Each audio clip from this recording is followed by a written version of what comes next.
طالبانو بالاخره مهم اعتراف وکړ. د پاکستان په اړه څه حقیقت وویل. د پاکستان نظام ولې اسلامي نه دی او بلخوا امریکا ته تلونکي کسانو ته څه نوی خبر راغلی چې په اورېدو به یې بیخي ډېر حیران شئ. نو راسره اوسئ، د ویډیو لایک او چینل سبسکرایب او په اخره کې د خپل نظر لیکل مو هیر نشي. موږ هم ستاسو نظرونه په غور سره لولو.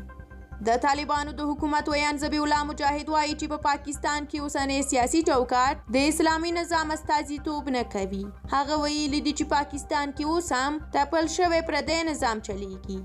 د مجاهد په خبره د پاکستان واکدارانو ته دین مهمه نه دی، بلکې هغوی ته یوازې مادي ارتقا مهمه ده. بلخوا بیا عبدالسلام ضعیف هم د پاکستان په خلاف خپل غږ پورته کړی دی.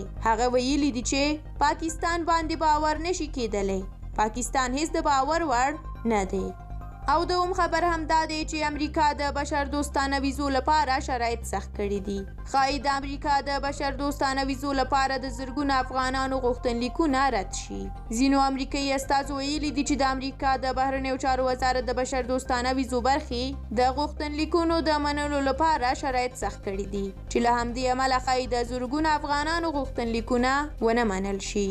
سرچینه وایي چې د شرایطو له سختېدو سره زرګونه داسې غوښتنلیکونه شته چې په دې شرایطو کې نشي برابرېدلی. نو ځکه ښایي د امریکا د بهرنیو چارو وزارت د بشر دوستانه ویزو لپاره ډېر غوښتنلیکونه ونه مني.